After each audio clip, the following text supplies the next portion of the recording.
I've seen a lot of change, been through a lot of pain. Some things are not the same as they were a year ago. Talk a little bit about your book, Pace Setter, and this was an absolutely wonderful read.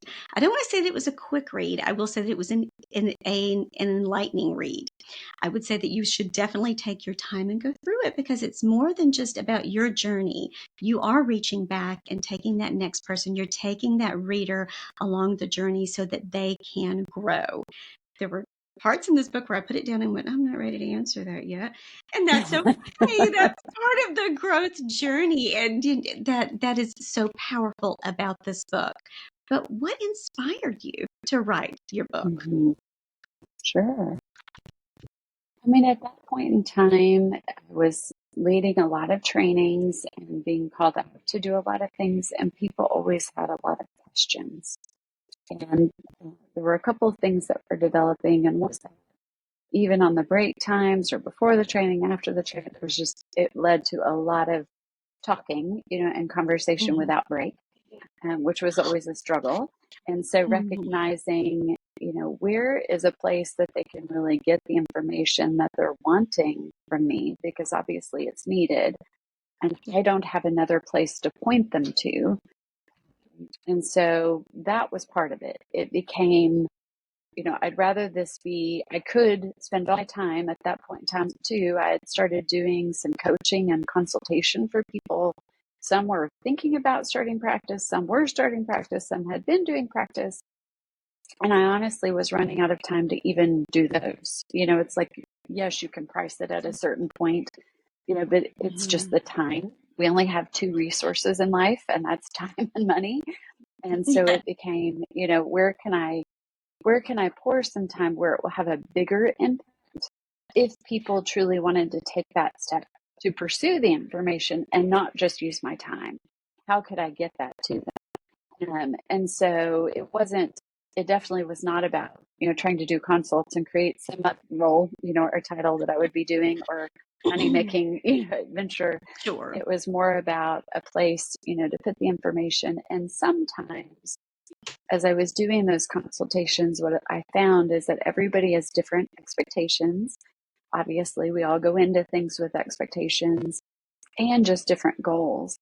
And the fun things that I really enjoyed talking about with our practice and how we got started didn't have to do with, what tax entity to use and, these nitty gritty details that they were fine, but that wasn't my joy and my passion, which was more about what made us different and the culture that I had set up in the practice. And those aren't things that I could communicate well in short 10-minute conversations, in a 30-minute break that we had, as people would line up. And so wherever I was, it was more about, also providing the opportunity for those who wanted to take that initiative. Like I said, I've always been someone who was more motivated if I knew what to do and the steps to take, then I was more than willing to follow through, and had been doing that myself in business coaching for 6 years before I wrote the book. So I knew what I was like as a coaching participant and wanted to provide something for those who didn't have access to. There's not really business coaches. There are options and resources in our field, but for not necessarily focusing on culture and what my passion was. And so I think it's a number of those things. It was time. It was how to get it to more people. It was for those who had more initiative to seek that. It was from me having been a participant and knowing what a difference it made, and just wanting to make an impact, for those who wanted to do things differently. Because there are so many ways to go about doing business or life or roles that we're in. And in this book, really, that's the heart behind it, is it doesn't matter what role you're in, or what job it may be, or even that it has to be a job, but it's really just thinking through, why am I doing what I'm doing? And what is the point of success? So all those questions that are included within the book. So that was the real heart behind it. And the heart is so there. It is so evident. It was taking you, I'm not going to say a total therapy journey, but definitely a self-inventory. You are going, as you read through this, you are going to be challenged to ask yourself the hard questions. As I said earlier, I don't know that I want to answer that yet, or I don't know that I know the answer to that yet.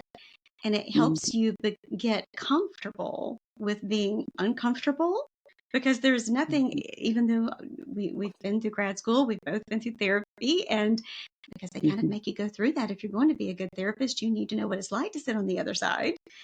But it is incredibly uncomfortable to hold up that mirror and do that self-evaluation and that self-assessment. But in order to be successful, you have to. You have Well, to. and so much of life becomes looking back. You can see the tapestry, that gets woven over time, or the race that you've been on. And unfortunately, if we're not intentional, we don't always like where the end of it ends up. And so it takes that being intentional and even trying to do those things. That's what the book is about. It's like every mistake, I've made something I wish I would have done differently. And so looking back, I can see those, I sought the wisdom that I had access to at the time. But absolutely, it was like the only shortcut that we get is seeking wisdom from another. And so if I could provide others that shortcut, then I wanted to do it. So, yeah. It's a call to action, and it's an invitation to courage. It really is, because courage is certainly not the absence of fear. It is doing it afraid anyway, to show yourself that you can come out the other side. Doesn't mean you'll come out unscathed, but you will be stronger for it. We all face those fears. That never ends. Those fears are daily, and that discomfort is daily. Even Taya's had discomforts with it. So even when you pursue the things that you should be doing and the doors that have opened around you, it doesn't mean that it's not uncomfortable in the process, or that it doesn't, that it doesn't require a lot of courage, every day to continue moving forward, because it does. It does. And I will say from personal experience, there's nothing more empowering than coming out that other side, because no one gave that to you. You earned it. Absolutely. So personal inventory is hard. You're exactly right. So every day can be hard. It's a journey. It's not meant to be easy. We all want to press the easy button. Sure, it just doesn't exist when it comes to a lot of the roles that we're in. Very true. Very true. But I think it's so empowering for it. I speak mainly to moms, but especially from moms to hear that, because I think we are by far our greatest critics. Whether it's social media or whether it's current culture, we look at these images that people put out there that make it look so easy. Whereas behind me, my office looks really nice and pristine. But if I were to pan this camera just a little bit to the left, you would see about 3 different piles of school stuff that is ready to get to go for my son to start next week. But that's okay. In all honesty, I can pan the camera and be okay with it. And we should all be okay with it. So it's about challenging those unrealistic expectations we set for ourselves too. Absolutely. And we all do that, especially if we, are achievers or, have goals in our mind. We all wake up with expectations every day. And often as moms or even as business owners or workers, that is derailed within 10 minutes. It does not take long for all of the plans and goals of the day to be derailed to children or to workers or to whoever, has a need around us. Like they need us, for one reason or another. There's something there. And so it's how do we have a relationship, with the others in our lives that we're responsible for and those we love, and those that have been put in our stewardship. And how do we do that well? Yeah. Oh, well said. So well said.